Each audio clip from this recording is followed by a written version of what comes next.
Hello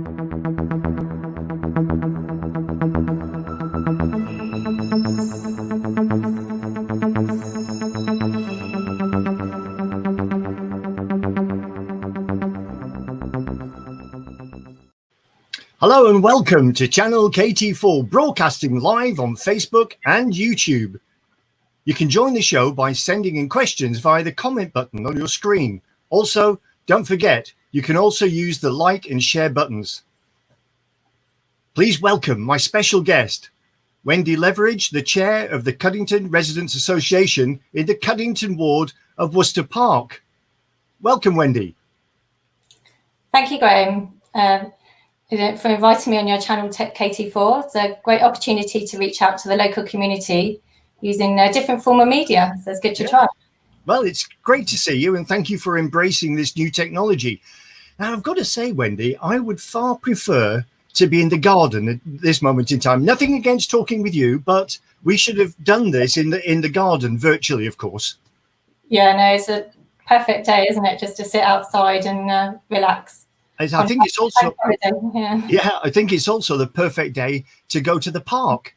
And I'm hearing that if you go to Oriel Park until 3:30 today, the cafe is open here on Bank Holiday Monday. Yeah, it's really good to support a local business. That's perfect for somebody to go out on a day like this. Yeah, I think it's a perfect day to get out and enjoy the sunshine. And as you said, support local business. And local business has been taking a bit of a hammering recently over the last couple of months. But I have to tell you something. I was in Worcester Park the other day and I looked at Waitrose. Nothing against Waitrose. I love it. Lovely brand. But there's a queue all the way around the car park with everybody with their trolleys waiting to get into Waitrose. Yet I wanted to get some vegetables and some meat. And down on the high street, there's Ross's, the grocers. And I just walked straight in there. Everything I needed was there. Crossed the road to the butcher, got all the meat I needed, job done, and away home. Didn't have to queue at all. So I think supporting local business is a really good thing to do. Yeah, no, it's good to support that, and the council have been doing a lot to support businesses as well. Yeah, they have. But I think the council have also been doing a lot in support of the more vulnerable of our society and the elderly. I think they've been doing quite a bit of work behind the scenes there, haven't they, Wendy? Yeah, no, they've been really supportive of that, and they've redistributed some of their staff to reallocate people to different areas and help the vulnerable staff. And I think over 2,000 most vulnerable borough residents have been contacted to help support them as well. That's amazing work, isn't it? So a big shout out to the council for all their hard work behind the scenes. And I want to give a shout out to somebody else as well. Not somebody, but something else. And that's to Radio Jackie. Yeah, I've become a great fan of Radio Jackie over the last few months. The information that they're putting out, they're helping the less fortunate in the community. They're getting as much information as they can out. I think it's a great job they're doing. And let's everybody support Radio Jackie. Okay, so Wendy, tell me now, what is the Residents Association of Cuddington? Or is it the Cuddington Residents Association? Sorry. Yeah, no, so as from Natalie's interview last week, Epsom and Ewell is the only council that has been run by Residents Association since the 1930s. And they to discuss local issues and serve the community. And this year, the Residents Association of Cuddington has been running for 85 years since it was formed in 1935. Wow. Yeah, so we normally meet in St Mary's Church Hall with monthly meetings with local and county councillors, but now they've all gone online, so residents can join in, and we've got our last one before the summer break on the Thursday, the 4th of June.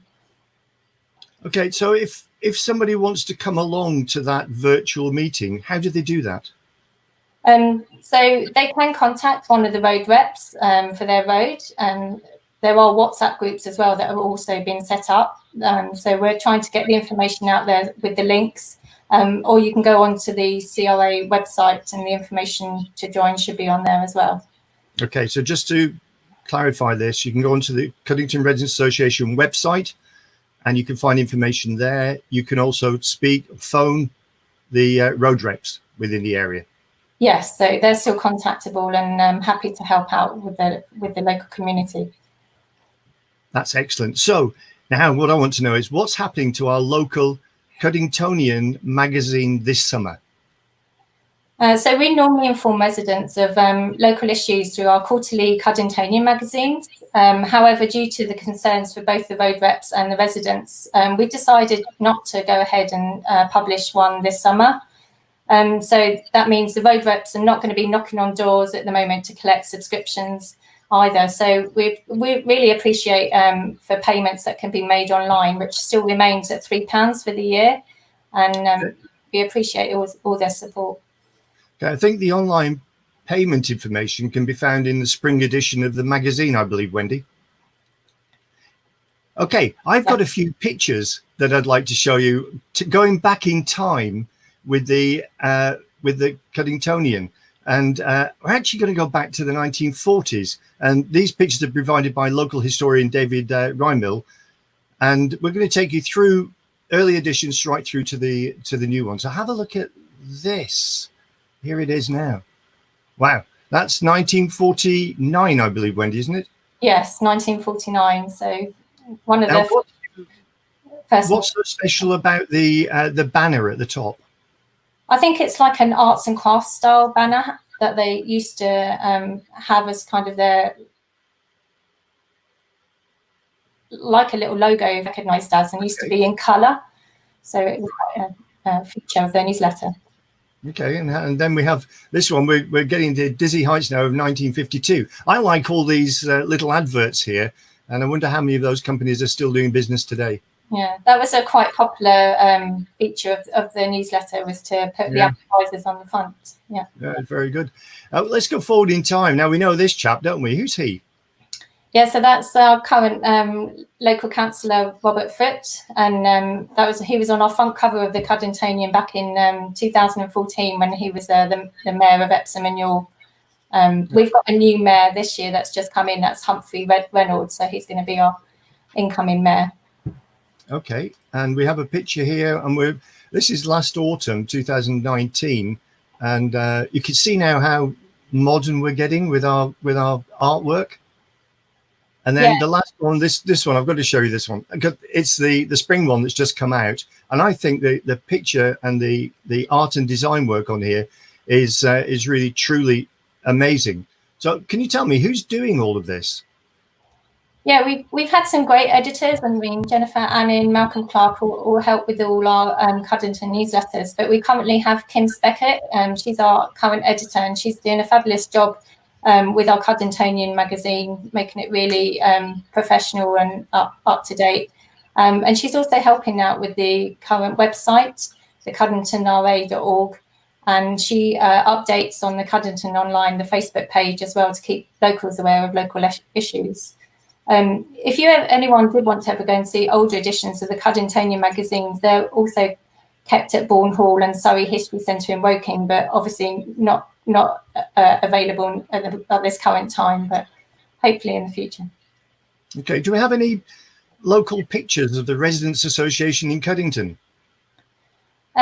We did have some, so by kind permission from David Rymil, these are pictures taken on VE Day that we've just recently had in 1945, and this is actually a picture of taken on Elmstead Gardens. I think I've got another picture as well, Wendy, for you. Yeah, so that's the street party and all the celebrations that went on. You can see the bunting up at the front as well. So it was obviously a very good day that they were chosen to celebrate. And David did inform me that there used to be an annual day trip to the Isle of Wight by a special train from Worcester Park until about the 1970s. That was organised by the Residents Association. Joe, I think when we get to the 90th birthday, we should recreate that and go to the Isle of Wight as a day trip. I think that'd be quite good. Yeah, so we have to look into that one. Yeah. Okay, I really enjoy visiting Shadbolt Park, and I've got a picture here for you because it's so quiet and peaceful. Can you tell me a little bit about the history, particularly this picture? Yeah, so this is a picture of Ernest Shadbolt with his gardener, who lived at, originally the house was called Darkfield, which is now the Shadbolt Park House Surgery. He was a director of railway construction to the government of India in 1904 to 1906. And then when he passed away, it was then bought by Epsom and Ewell Urban District Council. The actual house itself, Shadbolt Park House, was converted to a library in the mid-1940s and then was converted to its current ownership or its current use as a doctor's surgery, which was originally bought by Dr. Hyle Bowen Perkins in the 1970s. We also use the picture of the Shadbolt Park House with the Indian bean tree, which is currently on the front lawn outside for our logo. And you can see that on the top right of your screen. We've got it up there for you. Yeah, thank you. That's okay, my pleasure. But actually the council bought this in 1936, didn't they? They bought the park, the house and the grounds. Yes, so they were purchased by the Epsom and Ewell, currently the Urban District Council. So they allowed it to become a public park. Okay, and this is the pond, isn't it? Yeah, so this is showing a picture of the pond, which was a much larger pond than it currently is now. So we have it as a wildlife pond. So this pond was just outside on the front lawn, and then it went over a little bit across to the paddock area of Shadbolt Park. Okay, and here's a lovely picture. Yeah, so these are the lovely flower beds that they had. I think Epsom and Ewell Council provided a lot of gardeners and some lovely pictures of the gardeners that looked after all the flower beds in Shadbolt Park. Yeah, I think it's really, really nice. Is the park still open? I suppose it is, isn't it? Yeah. The park's been open all this time. So, but the playground and the outdoor gym are currently closed off to the public. Okay. Now, tell me a little bit about this picture here. You've asked me to put this picture up, and I was just wondering why. Oh, so this was a new notice board that we erected outside the wildlife pond in Shadbolt Park.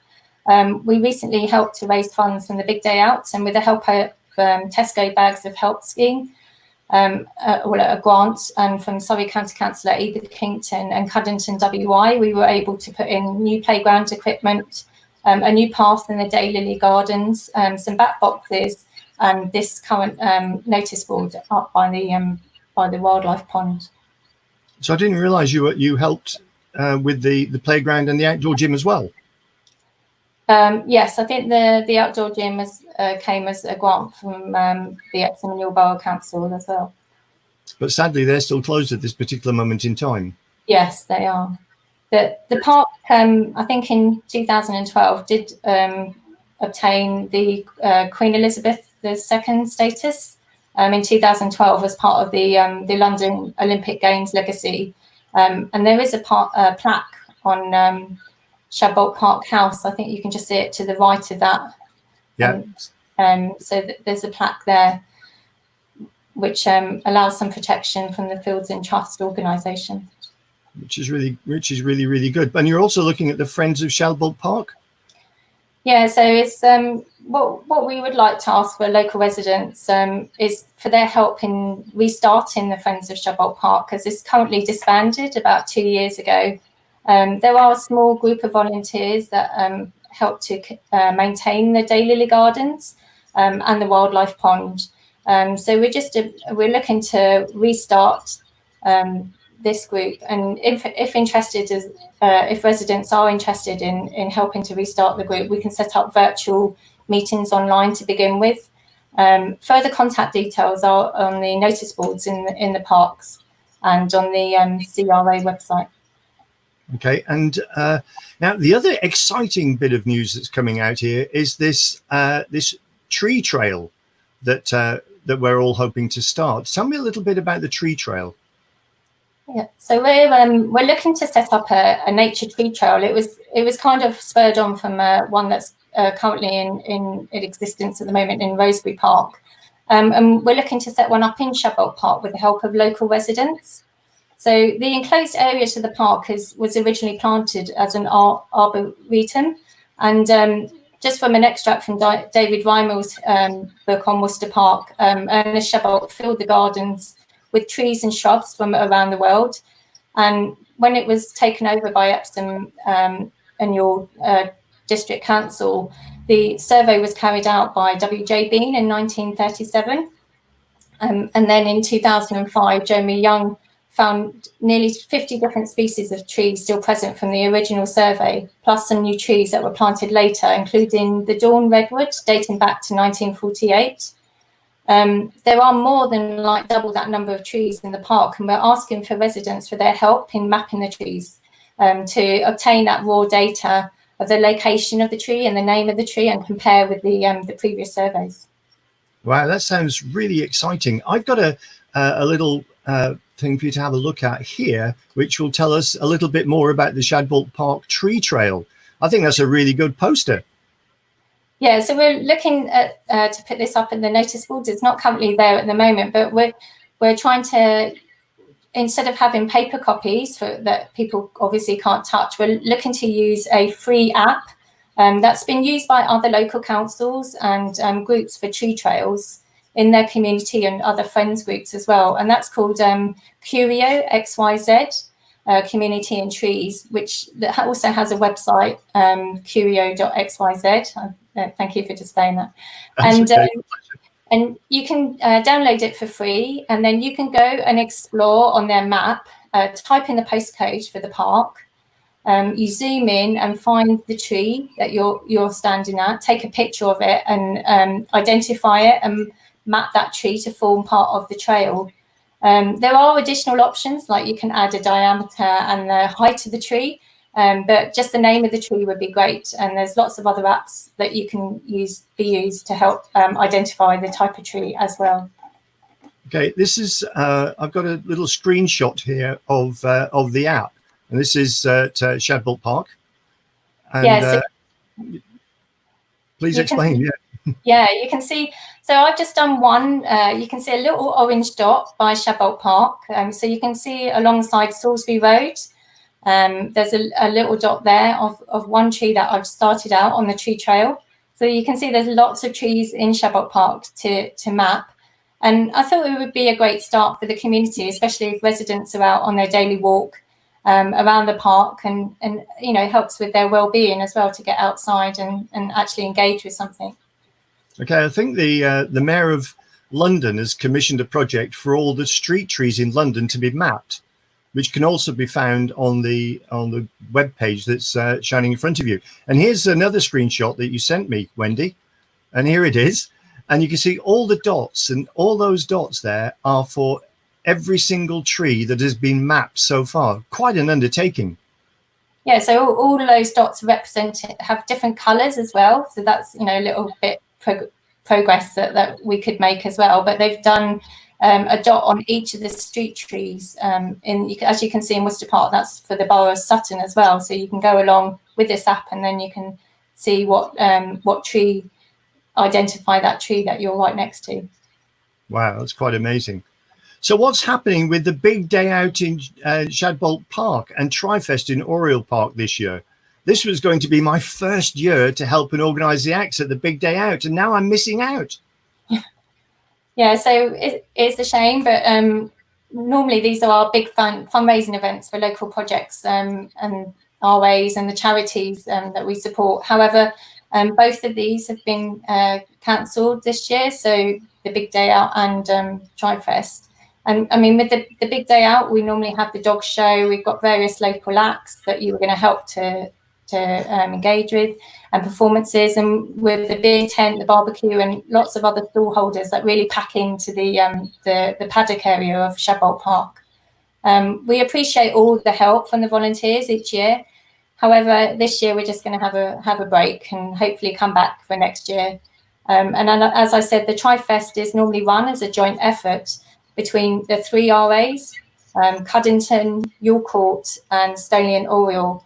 However, we have decided collectively to cancel this year's TriFest.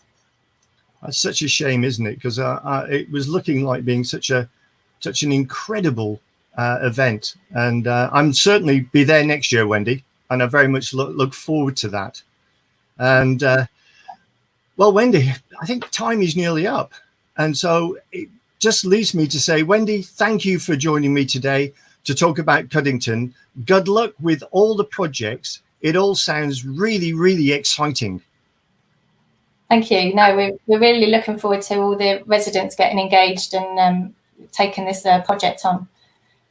Yeah, I'm sure that everybody will get excited, and looking forward to seeing how Tree Fest develops. Next week, ladies and gentlemen, my special guest on channel KT4 is Nicola Davis, the chair of the Cuddington Women's Institute. Until then, stay alert and stay safe. Bye now.